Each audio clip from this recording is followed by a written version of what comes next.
मार्गशीर्ष गुरुवार उपवास नाही केला तरी चालेल, घरी आणा ही एक वस्तू. मार्गशीर्ष गुरुवार उपवास करू नका, पण घरी आणा ही एक वस्तू. घराची कायम होईल भरभराट. नमस्कार मित्रांनो, श्री स्वामी समर्थ. जय माता लक्ष्मी. पौराणिक कथेनुसार मार्गशीर्ष महिन्यात सत्ययुगाची सुरुवात झाली, म्हणून हा महिना अत्यंत शुभ आणि पवित्र आणि विशेष मानला जातो. बरेच जण या महिन्यामध्ये संपूर्ण महिना तीर्थक्षेत्रे स्नान करतात, पण आपल्यापैकी बऱ्याच जणांना हे शक्य नाही. मग आपण काय करायचं? पूजा साहित्याच्या दुकानामध्ये तुम्हाला गंगाजलाची छोटीशी बॉटल मिळेल, ते आपण आणायची आणि मार्गशीर्ष महिन्यामध्ये दररोज सकाळी स्नान करताना आंघोळीच्या पाण्यामध्ये थोडंसं गंगाजल टाकायचं आणि त्या पाण्यानं स्नान करायचं. किंवा तुमच्या आजूबाजूला कुठे एखादं तीर्थक्षेत्र असेल तर तिथे तुम्ही नदीचे पाणी सुद्धा घरी आणू शकता. बॉटलमध्ये भरून ते पाणी तुम्ही एक एक टोपण रोज आपल्या आंघोळीच्या पाण्यामध्ये टाकलं आणि त्या पाण्याने स्नान केलं तरी सुद्धा चालू शकतं. शुक्रवार दिनांक 21 डिसेंबर 2025 पासून मार्गशीर्ष महिना हा सुरू होईल.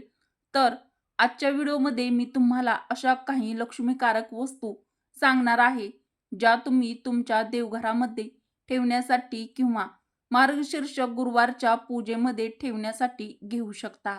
हा महिना खूपच पवित्र आणि पुण्यकारक असा मानला जातो. अशा काही वस्तू घेतल्यास लक्ष्मी आपल्या घरामध्ये आकर्षित होईल, तसेच लक्ष्मी कायमस्वरूपी टिकून राहील, तुमच्यावरती प्रसन्न होईल आणि आपल्याला कधीच कशाचीच कमी पडणार नाही. तर त्या कोणत्या वस्तू आहेत, त्यासाठी हा व्हिडिओ शेवटपर्यंत नक्की बघा. यंदा एकूण मार्गशीर्ष महिन्यामध्ये 4 गुरुवार आलेले आहेत. महालक्ष्मीची सेवा करण्यासाठी असे समजून आपण 4ही गुरुवार व्रत आणि त्याची मांडणी करायची आहे, पूजा करायची आहे, दिवसभर उपवास करायचा आहे आणि सायंकाळी तो सोडायचा आहे. श्रावण महिन्याप्रमाणेच मार्गशीर्ष महिना हा सुद्धा तेवढाच पवित्र आहे आणि या महिन्यामध्ये सुद्धा मांसाहार करत नाहीत, म्हणजेच करायचा नसतो. तर आपण सर्वांनी सुद्धा या महिन्यात व्रत सेवाभावाने मनोभावे करायचे आहे, कारण गुरुवारचं हे व्रत अत्यंत प्रभावी आहे. स्वतः माता लक्ष्मीने पद्मपुराणात सांगितलं आहे की माझे हे व्रत कोणी नित्यनेमाने करेल तो सदैव सुखी राहील, असे माझे वचन आहे, असा उल्लेख आहे या पुस्तकामध्ये. तर जो कोणी महालक्ष्मीचे गुरुवार व्रत करणार आहे त्यांनी दिवसभर उपवास करायचा असतो. काही जणांना काही कारणामुळे उपवास करता येत नसेल आणि काही जणांना गोळ्या औषध वगैरे चालू असतील, तर वारंवार आजारी असतील किंवा काही स्त्रिया गर्भवती असतील, तर अशा व्यक्ती उपवास करू शकत नाही. मग त्यांनी फक्त मनोभावे पूजा करावी, कथा ऐकावी आणि वाचावी. मात्र उपवास करायला ज्यांना काहीच हरकत नाही त्यांनी दिवसभर उपवास हा करायचा आहे. उपवासाला तुम्ही फळे, दूध आणि शक्य असेल तर साबुदाण्याची खिचडी सुद्धा खाऊ शकता आणि रात्री नैवेद्य दाखवून मग तुम्ही उपवास हा सोडू शकता. अशा काही लक्ष्मीकारक वस्तू सुद्धा आहेत, ज्या तुम्ही तुमच्या देवघरामध्ये ठेवल्या पाहिजेत किंवा पूजेमध्ये. तर लक्ष्मी तुमच्या घरामध्ये आकर्षित नक्कीच होईल. तर लक्ष्मीची पहिली वस्तू आहे ती म्हणजे पिवळ्या कवड्या. पिवळ्या कवड्या माता लक्ष्मीला प्रिय असल्यामुळे माता लक्ष्मी आकर्षित होते असं म्हटलं जातं. त्यामुळे तुम्ही 5, 7, 11 अशा कवड्या खरेदी करू शकता. अनेक प्रकारच्या असतात, पांढऱ्या सुद्धा असतात, काही जणांकडे पिवळ्या सुद्धा असतात. मग त्यामध्ये थोडीशी हळद करून, हळदीने पिवळ्या करून मग त्याची पूजा केली तरी सुद्धा चालतं शकतं. जर तुम्ही नवीन खरेदी करणार असाल तर मग तुम्ही घेतानाच पिवळ्या रंगाच्या कवड्या घ्या. थोडासा पिवळसर रंग असतो, तर अशा कवड्या तुम्ही खरेदी करायच्या आहेत. मार्गशीर्ष महिना येण्याआधीच तुम्ही या शक्य असल्यास खरेदी करा. येणाऱ्या पहिल्या गुरुवारी या कवड्याची मांडणी करून सुरुवातीला कवड्यांना शुद्ध पाण्याने, त्यानंतर पंचामृत व शुद्ध पाण्याने असा अभिषेक करून त्यांची स्थापना करा. मग त्यांची गुरुवारच्या पूजेमध्ये पूजा करा. पूजा झाल्यानंतर या कवड्या तुम्ही एखाद्या लाल किंवा पिवळ्या पोटरीमध्ये बांधून ठेवू शकता. प्रत्येक लक्ष्मी पूजनामध्ये तुम्ही या कवड्याची पूजा ही करायचीच आहे. 2. माता अन्नपूर्णेची मूर्ती जर तुमच्या देवघरामध्ये अजूनही अन्नपूर्णेची मूर्ती नसेल तर तुम्ही मार्गशीर्ष महिना येण्याआधी किंवा मार्गशीर्ष महिन्यामध्ये पौर्णिमेला ती खरेदी करू शकता. तसेच मुलीचे लग्न झाल्यावर प्रत्येक आई मुलीला सासरी जाताना अन्नपूर्णेची मूर्ती देत असते. पण काही जणांना दिली नसेल किंवा काही जणांकडे अजूनही नसेल तर मग पहिल्या गुरुवारी या मूर्तीची तुम्ही स्थापना करू शकता. तुमच्या देवघरामध्ये अन्नपूर्णेची मूर्ती आपण घरामध्ये ठेवल्यास तिची दररोज पूजा केल्याने आपल्या घरामध्ये धनधान्याची कमतरता कधीही भासत नाही. त्याचसोबत धनसंपत्ती, सुख, समाधान, शांती हे सर्व सुद्धा मिळत असतं. त्यामुळे तुमच्याकडे ही मूर्ती नसेल तर तुम्ही अवश्य खरेदी करा. पुढील तिसरी वस्तू आहे ती म्हणजे श्रीयंत्र. 3. भगवान विष्णू आणि माता लक्ष्मी यांचं श्रीयंत्र हे आसन मानलं जातं. ज्या घरात श्रीयंत्र असतं त्या घरात माता लक्ष्मी आणि भगवान विष्णू अखंड वास करतात. त्याचबरोबर श्रीयंत्रामध्ये अष्टलक्ष्मी वास करत असते असं देखील म्हटलं जातं. त्यामुळे श्रीयंत्र आपल्या घरामध्ये असेल तर आपल्याला कशाचीही कमी पडत नाही. यामुळे शक्य असेल तर तुम्ही मार्गशीर्ष महिना येण्याआधी हे श्रीयंत्र घरात आणा आणि मार्गशीर्षच्या पहिल्या गुरुवारी श्रीयंत्राची स्थापना करा. जरी काही जणांकडे श्रीयंत्र असेल तर गुरुवारी ते पूजेमध्ये मांडावे. श्रीयंत्रावरती सुद्धा पाण्याचा पंचामृत अभिषेक करून श्रीयंत्रावरती दर गुरुवारी कुंकुम मार्जन करावे. कुंकुम मार्जन करताना तुम्ही श्रीसूक्त पठण करू शकता.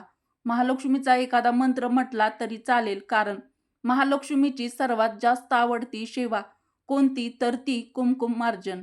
त्यामुळे मार्गशीर्ष महिन्यामध्ये जमलं तर तुम्ही दर गुरुवारी श्रीयंत्रावरती कुंकुम मार्जन करायला विसरू नका. 4. कमळगट्ट्याची माळ. कमळगट्ट्याची माळ कमळाच्या बियापासून बनवलेली असते. ही माळ 108 मण्याची असते. ती तुम्ही घेऊ शकता.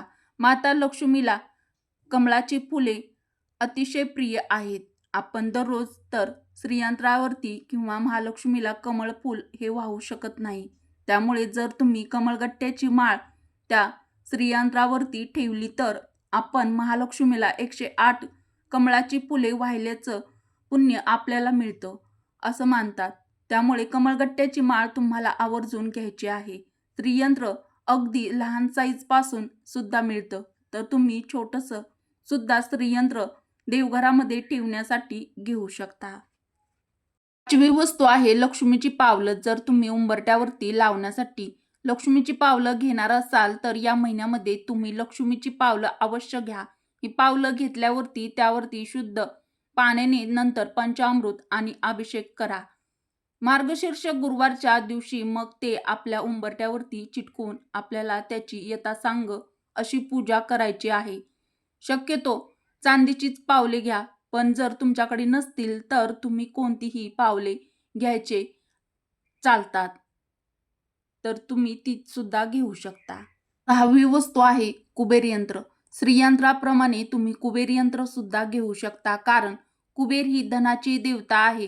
कुबेराची मूर्ती तुम्ही देवघरामध्ये ठेवू शकत नाही, पण ती तिजोरीमध्ये ठेवू शकता. म्हणजे ती तिजोरीत ठेवायची असते, देवघरामध्ये ठेवायची नसते. पण तुम्ही कुबेर यंत्र मात्र तुमच्या देवघरामध्ये ठेवू शकता. यामुळे तुम्हाला घ्यायचं आहे तर मार्गशीर्ष महिना सुरू होण्याआधी खरेदी करू शकता आणि ते पूजेमध्ये देखील मांडू शकता. 7वी वस्तू आहे ती म्हणजे गजलक्ष्मी. गजांतलक्ष्मी, गजांतलक्ष्मी, गजलक्ष्मी सुद्धा आपल्या घरी आणणं अतिशय शुभ मानलं जातं. जे आपण अष्टलक्ष्मी म्हणतो ना, तर त्यातील एक असते ती म्हणजे गजंतलक्ष्मी. गजंतलक्ष्मी घेताना तुम्ही ती जोडीत घ्यायची असते.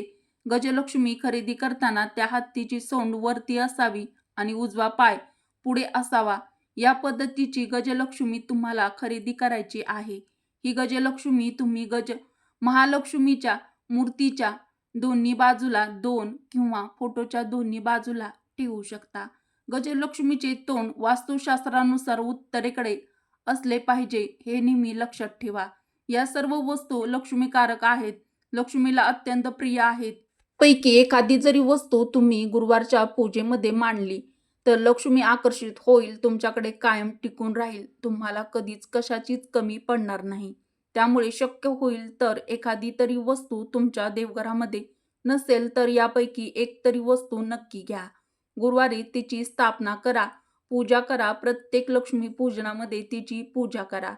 शेवटी एक गोष्ट आवर्जून सांगते की बघा, ज्यांना अगदी पहिल्या गुरुवारी या गोष्टी आणणं शक्य नसेल, पण तुमची खूप इच्छा असेल तर तुम्ही मार्गशीर्ष महिन्यामध्ये अगदी दुसऱ्या गुरुवारी देखील या वस्तू खरेदी करून पूजेमध्ये मांडू शकता. तर मैत्रिणींनो, ही माहिती पूर्ण व्हिडिओ जर तुम्हाला आवडला असेल आणि कसा वाटला ते देखील मला कमेंट करून नक्की कळवा. व्हिडिओला एक लाईक अवश्य करा. मित्रपरिवारासोबत, बहिणींसोबत व्हिडिओ शेअर करा व आपल्या चॅनलला देखील सबस्क्राईब नक्की करा.